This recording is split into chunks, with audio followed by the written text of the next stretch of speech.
Hi, good evening, everybody. We're just starting in a minute's time. Give me a minute. This is Arun Sharma here, and just organizing my desktop, etc. So we'll just start, and people are still entering. So we'll start in a minute's time.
Hi, good evening, everybody. Welcome to the session. So we're just starting up with the session. I hope you can see my screen now.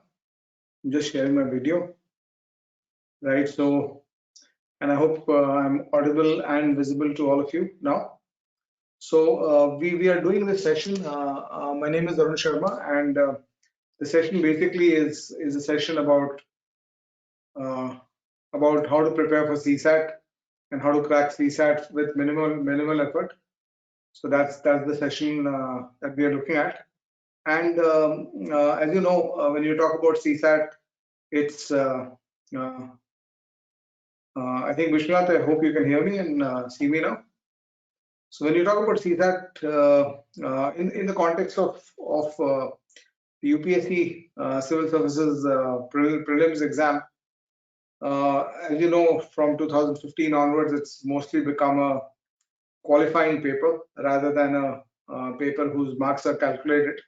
It's become a qualifying paper, but at the same time, qualifying does not mean that you should take it lightly, because of the fact that if you talk about an aptitude test, an aptitude exam, if you talk about an aptitude exam, there are two levels of aptitude exams that are there. So one level of aptitude exam is where the questions are really difficult and difficult to solve. So this is typically in the MBA entrance exams, like CAT and GMAT, etc. Wahan pe the quality of the aptitude questions is very deep, and you need deep insights and deep research into every topic to be able to solve that. So CAT, GMAT, even an exam like XLRA entrance test, which is called a ZAT. So isme the quality of questions is very high. In each question, individual questions, to get the marks, you have to do a lot of stuff, and you have to understand, specifically in the maths part, you have to understand it very very closely to be able to get to the right answers. But and then there's the other end of the spectrum, where you have the aptitude exams which are easy, which are built on easy questions, easy and straightforward questions. So in aptitude exams, these are the kind of exams that you see in SSC and banking, and even for placements of your placement placement exams at college campuses, etc. So normally the questions are easy and straightforward. And when you talk about qualifying in CSAT, you know that it's a 200-mark exam, and 33% is the minimum requirement. 2.5 marks per correct answer, 80 questions, 2.5 marks per correct answer, and 0.83 marks negative for every wrong answer. And 33% is the basic minimum qualifying.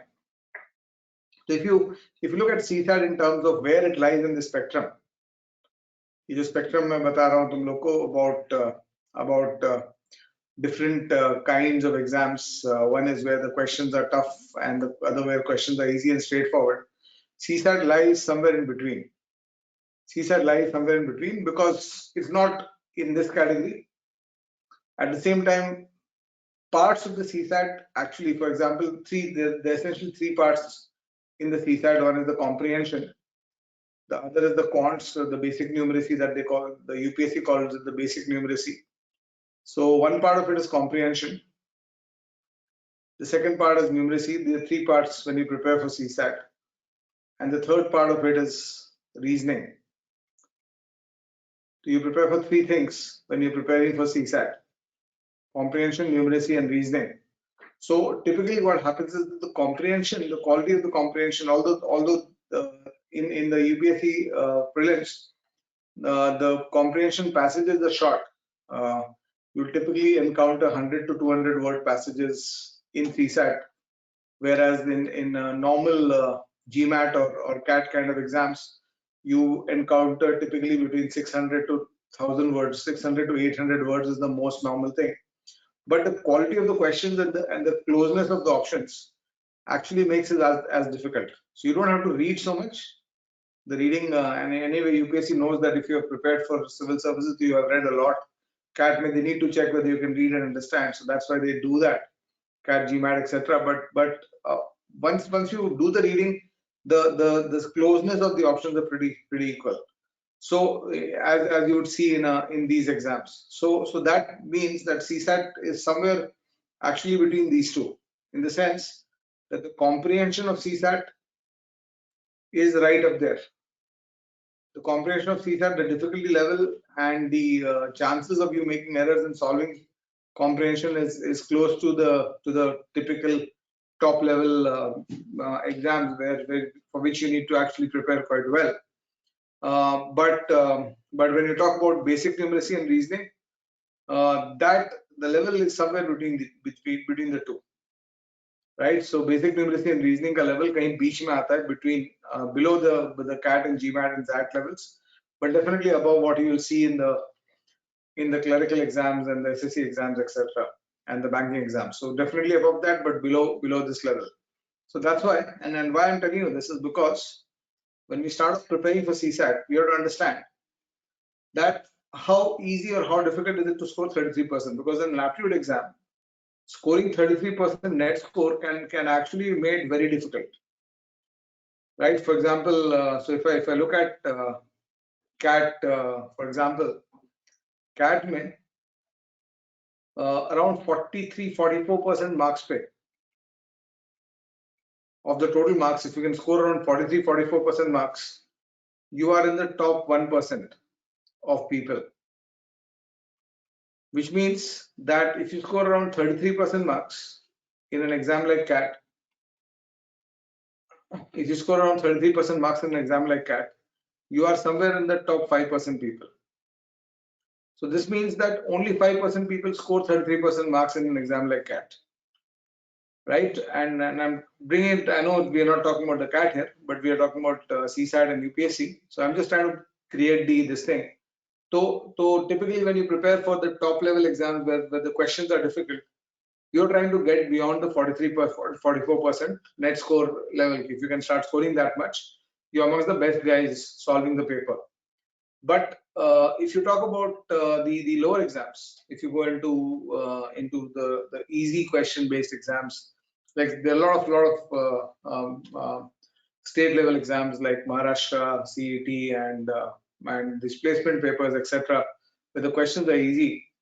ये 43-44% जो है ये बढ़ जाता है to around 70%, 65-70%. In the easy exams, the top 1% score around 65-70%. And if you talk about the top 5%, the top 5% score around the top 5% score around 50% marks here, which means basically then the 33% mark point, even in the easy exams, is not crossed by more than 20% of the people, which means that if you make it a qualifying exam, like you make it for UPSC, in my estimate, given the fact that the CSAT lies somewhere between the top difficulty exams and the lower difficulty exams in terms of question types and how difficult they make it to score for you to score. So given the CSAT lies somewhere in between, you can estimate that around 10 to 15% people only cross the 33% net score. Maybe on upper limit it might be 20. Right, so that's one of the reasons why you should not take this thing. So if 4 lakh people are giving the UPSC prelims, maybe around, मतलब बहुत conservative estimate वो open estimate में ले लो तो 2 लाख लोग तो fail कर रहे हैं prelim because they are not doing the qualifying. ये मेरा अगर miscalculation है 15-20% तो 40% हो जाएगा जो 40% people are scoring more than 33%. So that's one of the reasons that you have to make sure that your, and as you know, if you don't qualify CSAT, they are not even going to look at your GS score. तो GS पे कुछ भी कर लो तो तुम CSAT qualify नहीं करोगे तो GS का स्कोर वो देखने नहीं वाले. तुम GS में 200 नंबर ले आओ, you are the all India topper in GS, but you're not going to get a chance to give the mains. So I've had a long stint in helping people for the CSAT exam. I have taught at Vajiram and Ravi between 2010 and 14. We have taught in that time. CSAT was the gateway to getting into this thing, into IAS, because CSAT नहीं कर पाओगे तो तुमको mains का call नहीं आएगा, mains का call नहीं आएगा, तो there's no hope for you to become an IAS officer, etc. So, but of course, I moved out of Vajiram and Ravi in 2015, after which I was focusing on my own ventures. I ran a company called Mindworks, and I also run something called the Arun Sharma Academy. And we are doing this workshop essentially for the reason that we are launching a program for CSAT. A lot of people have been asking me about a CSAT course from my side. So we are launching a CSAT program where I'll be teaching along with Meenakshi Upadhyay ma'am, who's also an ex-Vajiram and Ravi. So she is my co-faculty inside this course.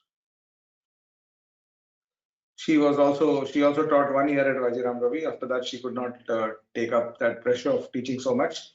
But I also have along with me, we also have along with us another ex-Vajiram and Ravi faculty, who's Mahengraj Singh. So Mahengraj Singh has been a CSAT trainer at Vajiram and Ravi, with, in fact, longer than me. 2010 to 2016 he was there, and he has also taught along with me there. So he is also with us at Mindworks and the ASA. So he is also this thing. So we are a complete ex Vajiram and Ravi team, which is bringing this program and this course to you. And this is basically brought about because a lot of people have been asking us about this course. Okay. So coming back here, practice papers will definitely help. You'll have to take a lot of practice paper, and we'll be providing practice papers in the course. But apart from practice papers, it's also about how do you solve those questions and how do you go through. So one thing you need to understand, and this is what I used to talk about in my first, I used to typically open the batches of CSAT. I was the opening batsman in the CSAT batches at Vajiram and Ravi. And I used to tell people one simple thing, and that thing was that if you look at an aptitude test, So when you start preparing for an aptitude test, you need to first understand what is the difference between an aptitude test versus a knowledge-based exam.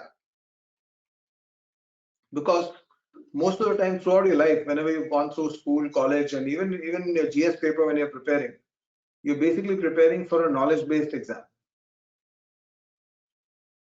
You're essentially preparing for a knowledge-based exam.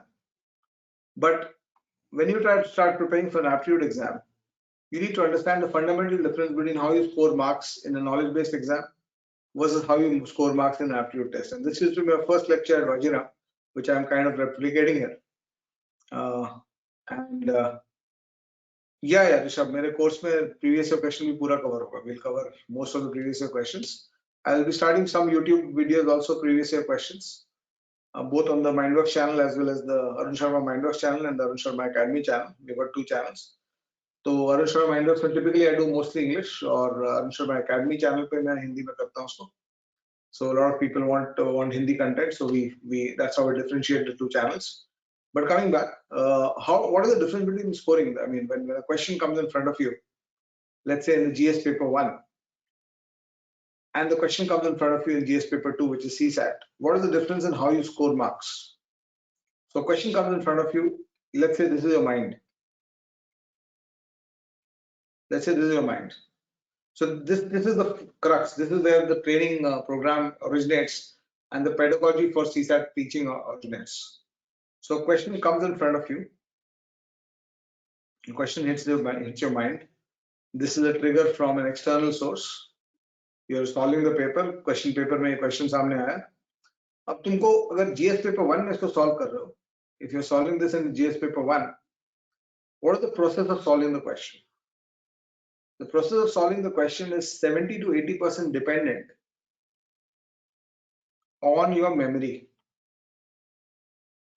School exam में तो 98-99% memory dependent रहता है, लेकिन UPSC being a smart exam, it also allows, apart from memory, it also asks you to apply logic to the options, etc.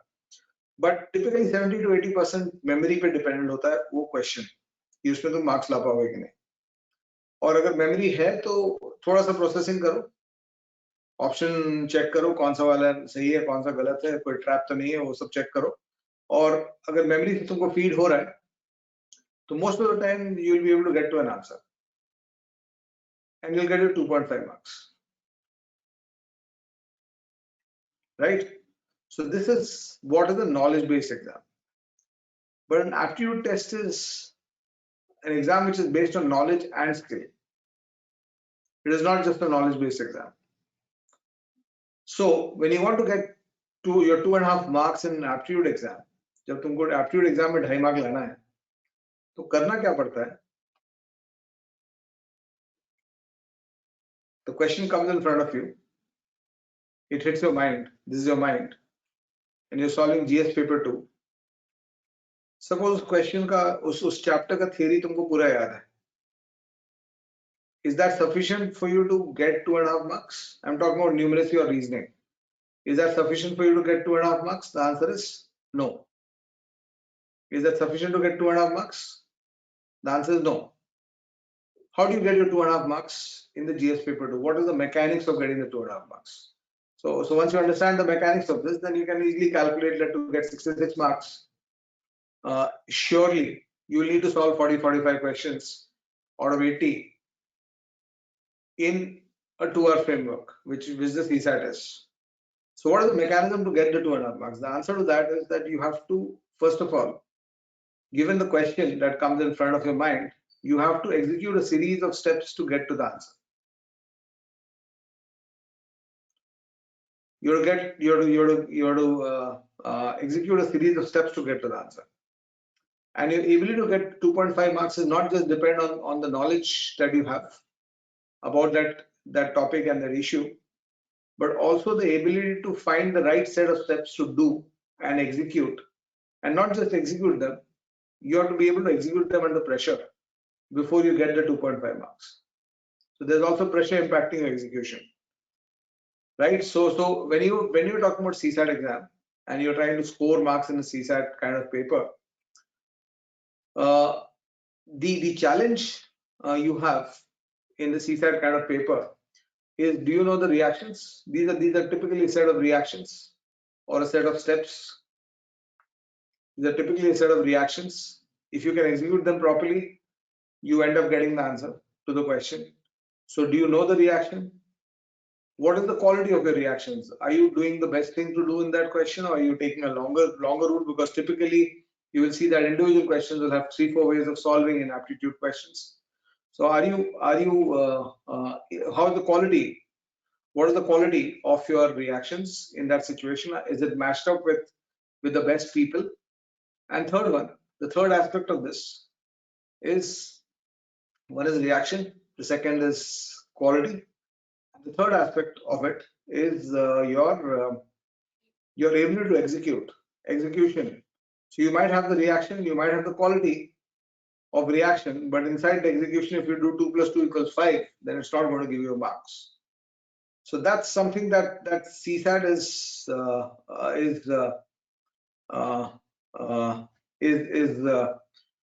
one of the or any aptitude test is differential from a knowledge-based exam.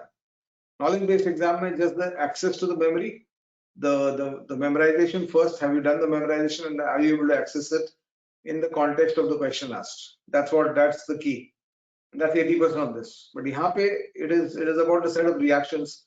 Do you have a set of reactions that gets you the answer? Are those reactions qualitatively strongest, and are you able to execute it under pressure without errors to get to the answer? So these three things have to fall in place before you get to the this thing. Hence, a training program for CSAT or aptitude. A training program for aptitude or CSAT. A training program for aptitude or CSAT. And we are starting a first batch online for CSAT on 7th of January. So training program for aptitude for CSAT will essentially focus on first, I mean, when you enter any chapter or any question type, the trainer has to or the training system has to try to show you what kind of questions come in this chapter. And CSAT is more a pattern-based thing. So I'm talking about three things. So I'm here talking about reasoning and basic numeracy. Right, and of course, as a trainer, my objective is to try to get you through, because once you get 70, 75, 80 marks, uske baad if you can score 120 also, it does not make any difference. So one of the key factors that I am very, very clear about for CSAT students is that you have to do it with minimal effort, because your effort has to then go once you are sure that you're qualifying and you're in the top 30% people who are going to qualify that 66 marks. So uske baad your effort has to be minimized so that you can use that effort in your extra marks on getting those extra marks in GS. Because as UPSC aspirants, you guys are pretty busy. You're multitasking perhaps for the first time in your life, but you have to take care of so many things. So anyway, coming back, so the training emphasis of a CSAT program in any chapter in basic numeracy or any question type. Basic numeracy में chapters होते हैं और reasoning में question types होता है. So the training program or the training structure of any question type in basic numeracy or in reasoning is basically to first of all show you the width and depth of questions. इस chapter पे क्या-क्या questions बनते हैं, and when you do that, again, when you want to say minimal effort, you don't want to, when you talk about depth, you don't want to go all the way to CAT. So there's a depth at which you stop when you prepare for CSAT. और CAT वाले लोग को तो और जो difficult वाले GMAT CAT वाले, if they are trying to score high, they have to go 5 times as deeper as this thing.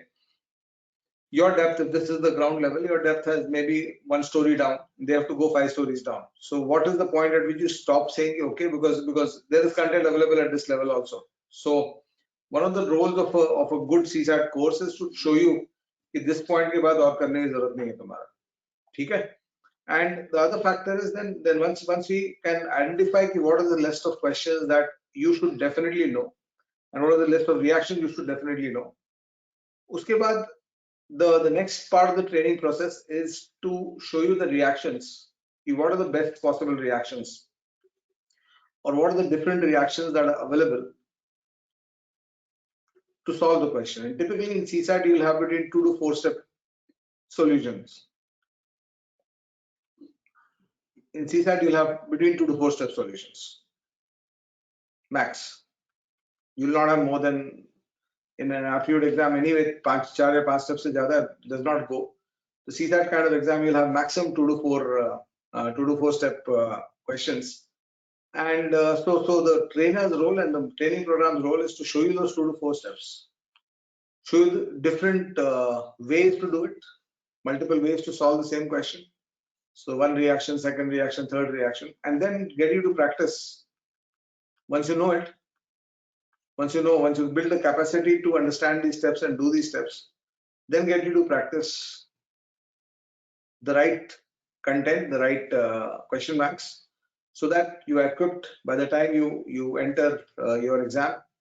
By the time you enter your exam, you are equipped, or by the time you start a mock test, you are equipped to solve at least 50% of the questions correctly.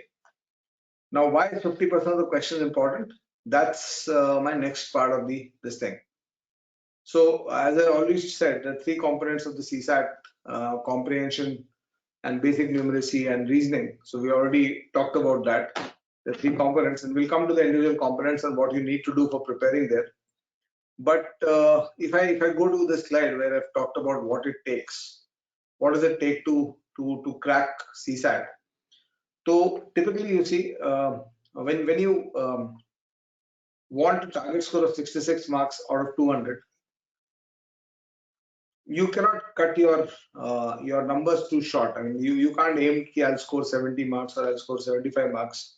If your aim is 70, 75, the problem that happens in a CSAT kind of exam, that comprehension questions can go very easily wrong.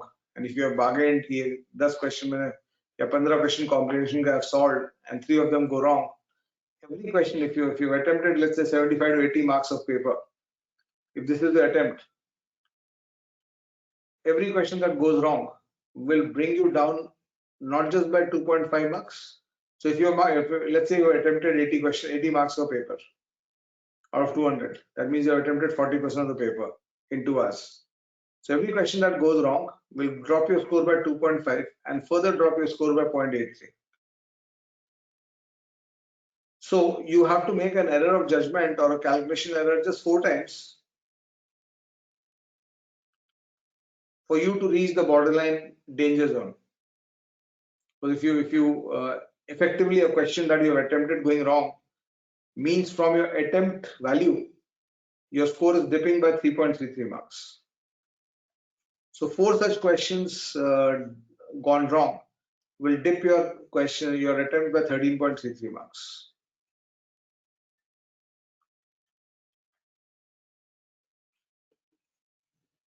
It dips the score by 13.33 marks. And if you have attempted 80, 4 questions going wrong, which is very possible because specifically comprehension, you can never be sure. Quants, basic numeracy, if you are good when you solve, you know that whether you solved it right or wrong.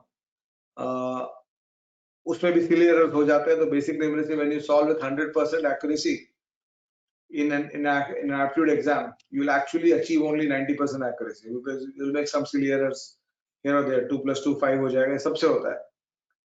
तो 100% accuracy के बदले 90% accuracy मान के चलो basic numeracy में. You assume that. And reasoning also, if you have solved with 100% accuracy, you will get an output of only 90% accuracy. This is similar to driving on an Indian road. If you're driving, let's say from place X to place Y, and it's a 200-kilometer journey, and you drive at a speed of 60 kilometers per hour. So Indian roads, because of stops and because of braking, etc., in between, your effective speed will only be 40 kilometers per hour. It will not be 60. If you're trying to drive at 60 all the time, you will effectively get 40 kilometers per hour. Similarly, if you're trying to solve basic numeracy with 100% accuracy, you'll get 90% outcome. And same thing with reasoning. If you're trying to solve with 100% accuracy, the actual outcome 90% aayega. So imagine somebody who solved 32 questions in the CSAT, and let's say 10 questions of comprehension, and let's say equal 10 questions of reasoning, and 12 questions of basic numeracy. and let's say by default he solved 100% accurate, तो यहाँ पे एक question गलत हो गया, यहाँ पे one question goes wrong, or comprehension if you solve with 100% accuracy, the best people are able to achieve 80, and the best people can never be sure that 80 is right. They can also very easily come to 70% accuracy. So if you're bargaining for 70% accuracy because you've solved with 100% accuracy in your mind, and you're actually getting 70% accuracy, you're getting 3 mistakes here. So somebody who's attempted 32 questions in 2 hours is in big danger, because if you have got 5 questions wrong, you are below the 66 marks. So when I talk about what it takes to crack the CSAT, you need to have at least an attempt of 120 to 140 marks, and that too with these accuracy rates. Because the moment you start saying, okay, I'll attempt 120 marks, but my accuracy rates are lower, my solving accuracy is 80%, तो मेरा effective accuracy 70% हो जाएगा, 60% हो जाएगा. अगर ऐसा है कि तुम 80% accuracy में मार्क कर रहे हो रीजनिंग में भी, और तुम्हारा effective accuracy 60 to 70 हो जाएगा. Same thing with comprehension. If your target accuracy is 80% and you're taking calls without getting to the answer, you're saying कि चलो इसको mark कर देते. होता है ना कभी in questions, you're between 2 options without looking at the logic, you mark it. This happens a lot in CSAT kind of exam. So in comprehension, if you're doing solving with 80% accuracy and you get 50% outcome, this is what comprehension with 30% dip to ho gayi normally, between the accuracy that you are targeting and the accuracy which actually comes out. So 50-60 यहाँ पे हो रहा है. So imagine the situation of somebody who solved 120 marks. That means 2.5 marks pe he solved around 48 questions. And let's say, for simplicity's sake, let's say he's doing an even 16, 16, 16. Now, every question that goes wrong from the 48 attempts you have, every question that goes wrong will drop your score from 120 by 3.33. So 10 questions going wrong will drop your score to 86. And if you have 5 more questions going wrong, you're down to 70. Right? So 15 questions going wrong gets you down to 70. Now imagine a student, because he's solving faster, he solved 48 questions at 80% accuracy in his mind, but he's actually getting a 60 to 70% accuracy. So that means 16 questions in basic numeracy, if he's attempted, he's going to get 10 correct, 10, 11 correct. So 5 mistakes here, 10, 11 correct here, 5 mistakes here, and around 8, 9 correct here, 10 correct here, maybe best case 10 correct here. So 6 mistakes here, and you can see that you're again back to the borderline. So if you want to crack the CSAT with complete focus or complete control, you have to be able to hit 100% accuracy solving, 100% accuracy solving in all the 3 areas, yielding 90, 90 and 80 or 70, yielding that accuracy level, while solving 48 questions, 48, 50 attempts in 2 hours. So you have to have 50 attempts in 2 hours. That means you are attempting 25 questions per hour. 1. And the second thing you're doing is you're also trying to create this solving with 100% accuracy rate, at least when you're solving. And this happens to the best of people, right? I take the CAT every year. इस साल जब मैंने CAT दिया तो मैंने 17 questions solve किए. Quants में obviously when I was solving, I was sure of the answers. एक stupid error, मेरा answer 6 आया था, मैंने 8 डाल दिया वहाँ पे while taking the mouse.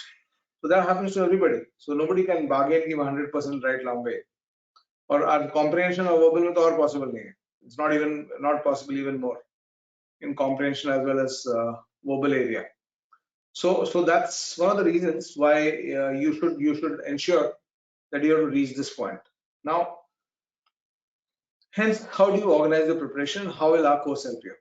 So that's the third point. So as I said, it's very important for UPSC people preparing for the UPSC exam, it's very important to make sure that CSAT you do adequate work, but at the same time you don't do so much work that you are not doing the work for anything else. So numeracy, typically numeracy will contain somewhere between 30 to 40 questions. As I said, the CSAT is typically divided between 3 parts. And one way to look at it is one third, on an average. If you look at a 10-year average of CSAT, 2010 was the first time that CSAT happened, and that was the time I started teaching at Vajira. And typically, if you look at a 10 years average of comprehension, numeracy, and reasoning, you would see that typically around one third, 26 average. But there's a factor to this, and that factor is the last couple of years of CSAT. Around the numeracy part has been 35 plus. In fact, 2020 for 41 questions, 2021 मैंने count नहीं किया exactly, but 2020 with the 41 questions in CSAT in numeracy, which meant that the numeracy has started getting at least 35 questions. So when you prepare for numeracy, you're basically preparing for around 40, excuse me, you're preparing for 40-45% of the paper. You're preparing for around 40-45% of the paper when you're preparing for numeracy.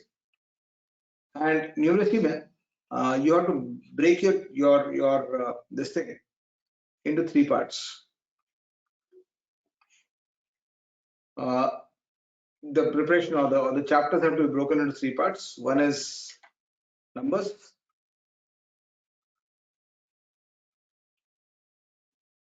which contains the topics of number systems and progressions.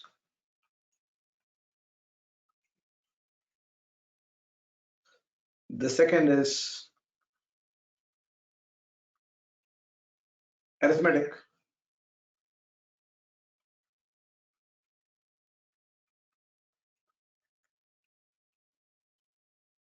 which contains the topics of average, allegation,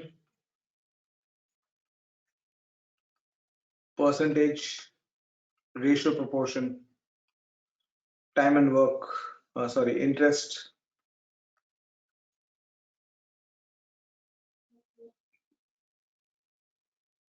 profit and loss, time and work, and time, speed, distance. And there's this adjunct chapter of time, speed, distance, which is applications of time, speed, distance. So these are all the topics that you have to study. But as I said, again, the studies of this topic is at a certain width and a certain depth. There's a point after which you should not go after questions. Because time, speed, distance, for example, can be studied in 10 hours also. It can be studied in 50 hours also. So of course, people going for higher quality question-based exams, not higher exams, but higher quality question-based exam. Nothing can be higher than the UPSC exam in Indian context. Nothing can be more competitive. But people who are going for questions, exams in which quants is tougher, वहाँ पे the recommended timeline for numeracy is around 50 hours. It's not 10 hours. It's not 10-12 hours. But for UPSC aspirant, maybe the recommended timeline will be around 20. 20 hours will be the recommended timeline for this, for studying this. And the third area that you are doing is what I call as counting in my books. So counting with the topics are permutation, combination, and probability. And PNC, permutation combination, is a big favorite of CSAT and UPSC. Probability you should do, but it's not very often asked. This is the third area of preparation. And of course, there's also the chapter of set theory. So there are 3 chapters that are done in the counting part of the course. Arithmetic, numbers, arithmetic, and counting. These are 3 areas which are asked of, or which you will see inside this thing. So basically, the numeracy challenge is around 13 chapters. And again, when you enter a chapter in numeracy, the process of preparation, I mean, when you talk about the limitation of the depth and limiting the depth of your solving. What do I mean by that? The answer to that is that if you look at maths questions,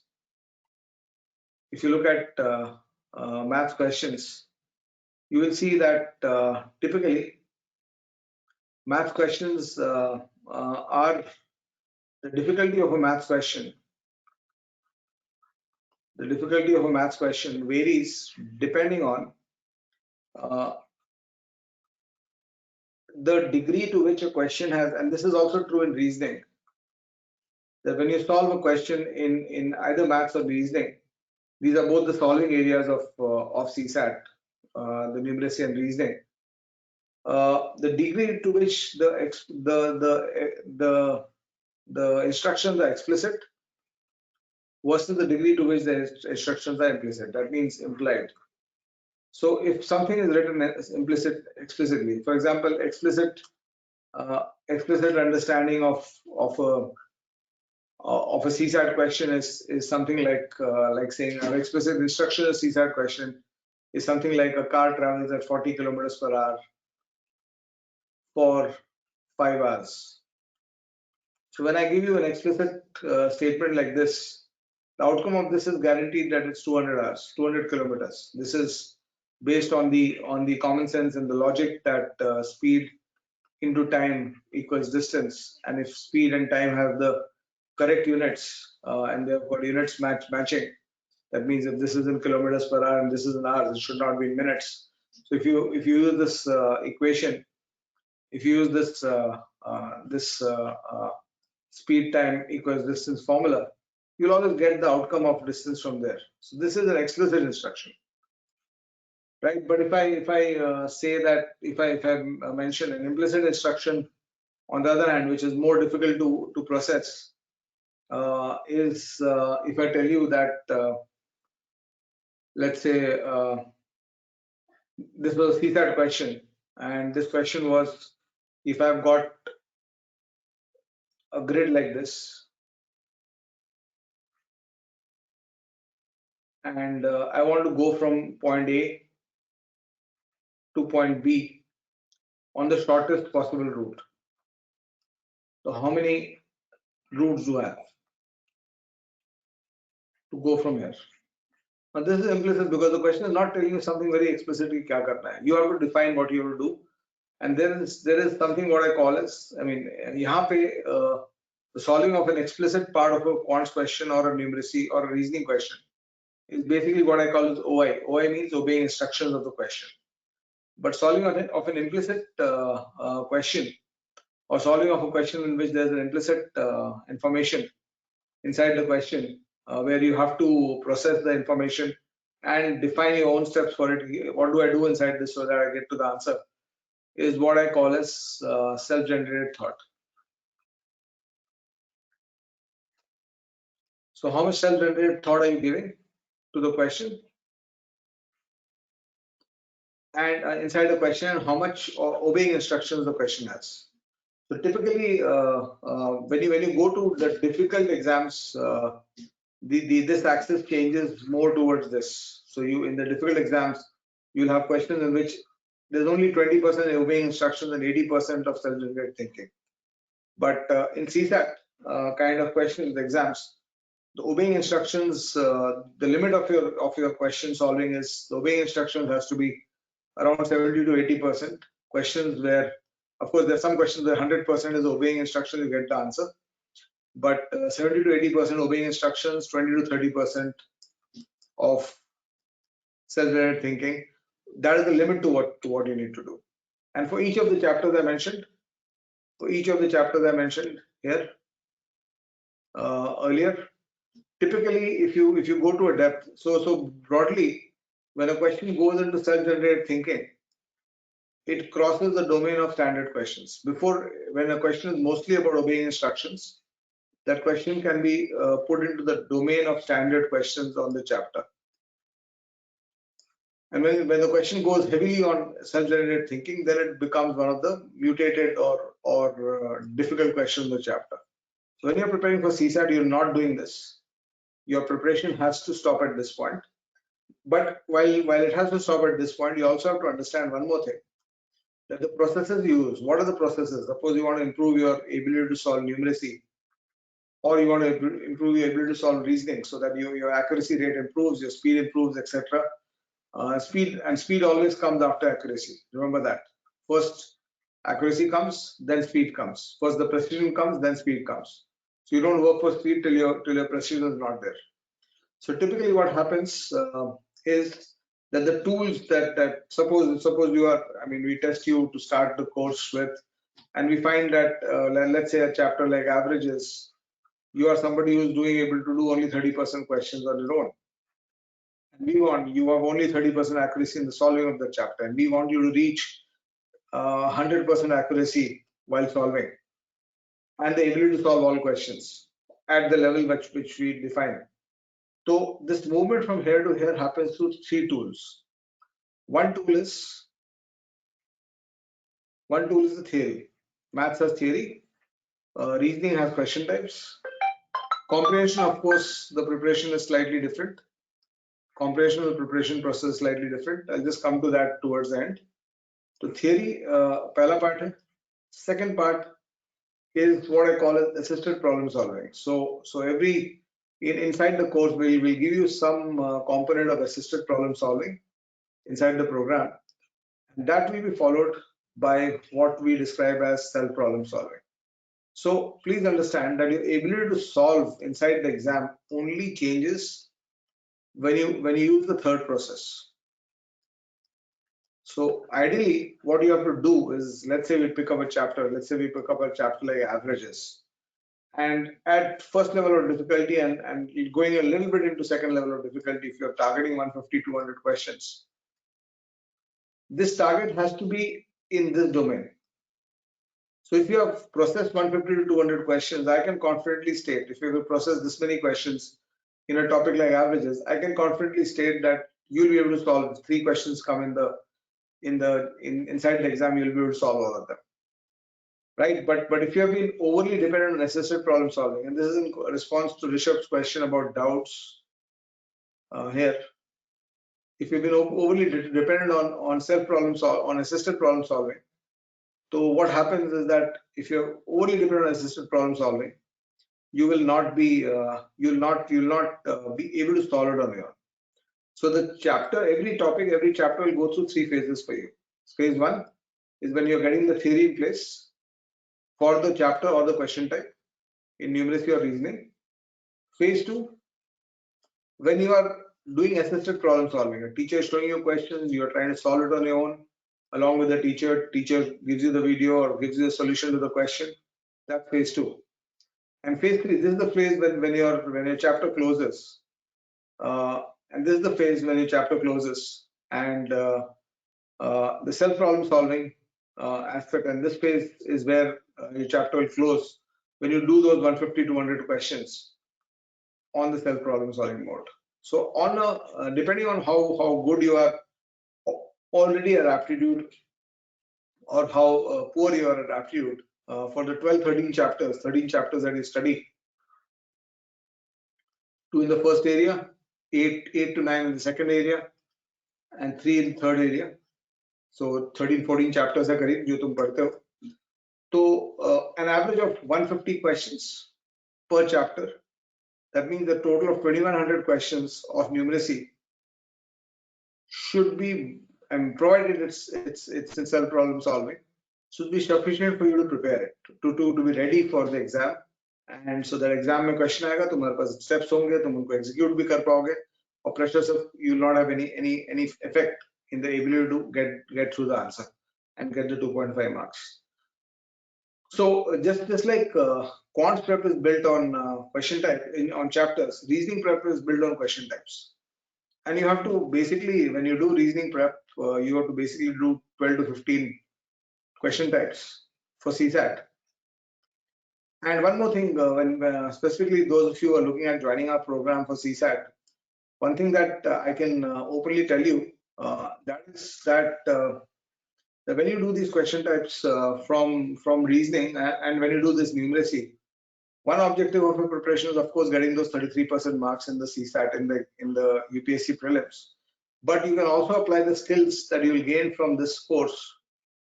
You'll also apply the skills that you'll gain from this course for your other exams where aptitude is not qualifying, but exams where aptitude is part of the process of selection, not just qualifying. So you can also apply what you learn in this program in those, because we'll be teaching you from that perspective also.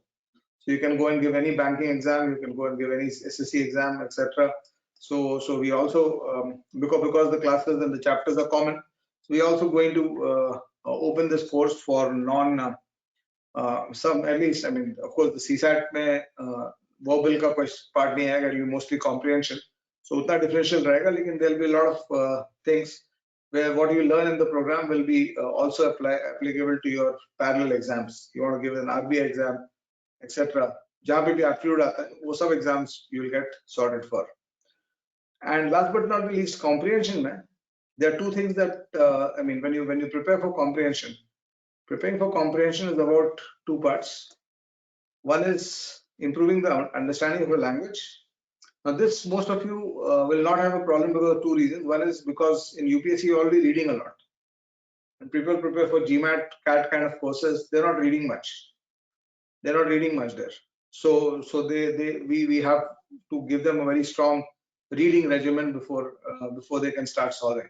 But in UPSC, you're already reading huge number of books on various topics and sources, and also study material and newspapers, etc. So language work you don't need to do much.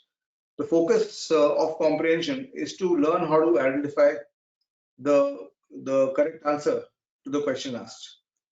So you basically need to the process of CSAT preparation essentially is the process of solving or learning how to solve and learning how to identify that amongst the four options, C is a better answer than B is, because B also looks like the correct answer. Because comprehension में 2 + 2 = 4 तो होता नहीं है. It doesn't happen that clearly. So B and C both look like good answers. And if you're just tossing a coin and answering, you're 50-50. You're 50-50. But if you are answering based on some skill that you have created to get to the correct answer, you might be able to take this to 90-10 also. Which means that if you're solving with full accuracy, with full focus, and you solve 20 questions, you will get 18 correct and 2 wrong.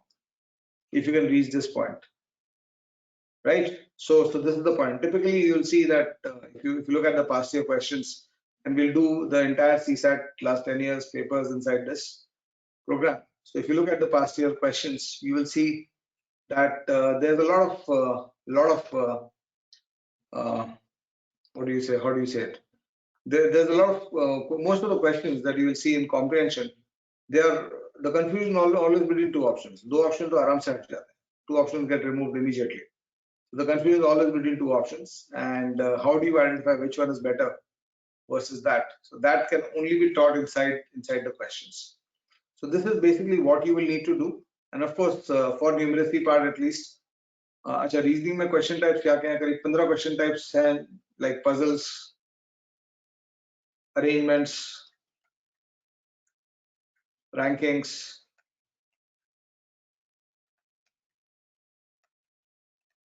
blood relations,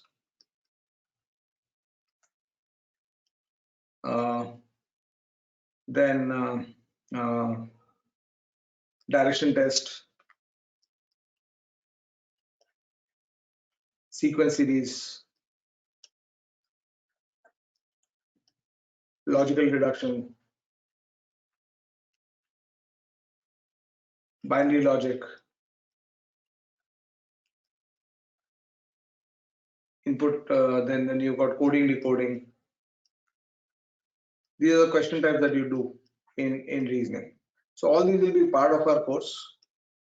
And this is general reasoning for all programs, for all courses. So ये सब topics हम लोग course में भी रहेंगे. So syllogisms, odd man out. Then you also have questions, something called crypt arithmetic, etc. These 12, 13, 15 question types you'll have to work with when you're talking about CSAT reasoning. And the process in reasoning is unlike maths, numeracy, there's no theory. So the two tools you use to cross over from being a bad solver to a good solver is assisted problem solving and self problem solving on each of these question types. So this is the process. So that's the whole process. And as I said, our first batch in 2022 is starting on 7th January. So you can register for it. There'll be good discounts available for this program. Somebody will call you from our office tomorrow, day after, and they will talk about this course. The classes will be held on Friday, Saturday, and Sunday, and it will be a mix of live classes, like all courses at Mindworks and the Arun Sharma Academy. It will be a mix of live classes plus pre-recorded release sessions. It will be a mix of these two.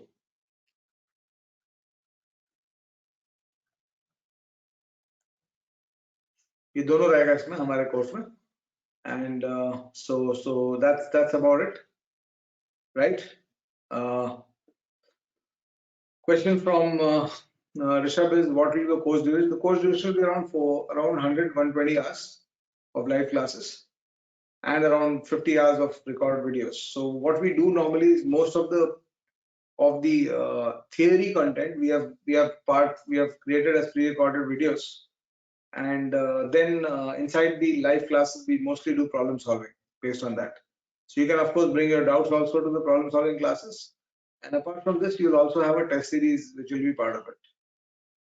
There'll also be a test series that will be a part of the course, and we'll do around 10 full-length mocks for CSAT.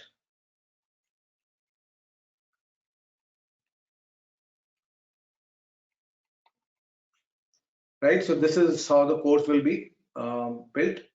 The timing, Rehanshi, will be, I think we are planning it to be between 6 to 7:30 in the evening, and the English classes might be slightly earlier. They might be 4 to 5:30. So all the English classes will be held. Meenakshi ma'am will be taking the English classes mostly, and you have got other trainers also who will support her. English classes will be 4 to 5:30. The numeracy and reasoning classes will be 6 to 7:30 p.m. Okay, that will be the thing. And Friday, Saturday, Sunday.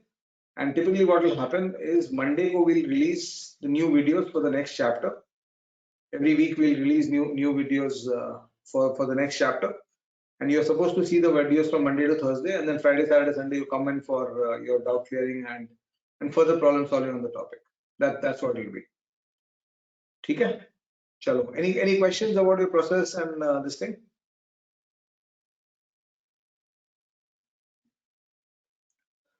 Yeah, and the doubt clearing, doubt solving will also involve previous year questions also. And we have a system where, apart from the mock tests, we also give what we call as Repli CSATs. So the Repli CSATs will take you through mock test based CSATs from 2010 onwards. Through 2010 to 2021, all the CSATs will release to you as Repli CSATs to check whether you're getting the 66 marks or not on that. And based on whether you're getting 66 marks easily or not easily, then we'll have remedial classes, etc. built in for you. Okay? Chalo. So I hope you enjoyed the session and it gave you a perspective.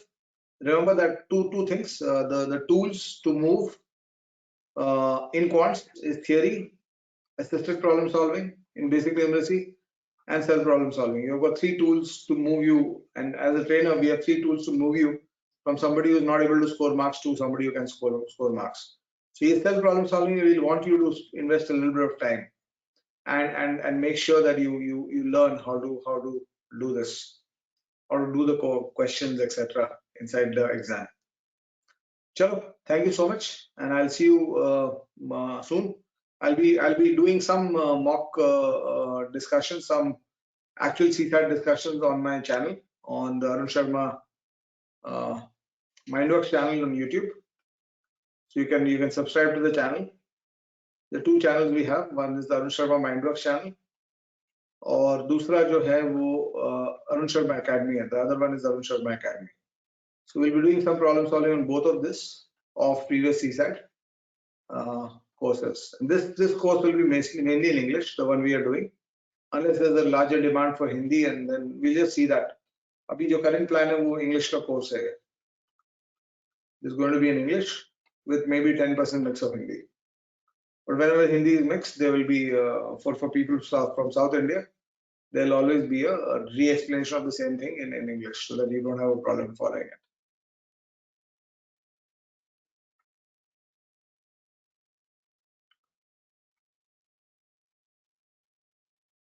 Right. So thanks a lot for being there, and I'll see you soon on the channel. We might hold some more seminars there, and I'll check you out there. Thank you so much. Bye-bye.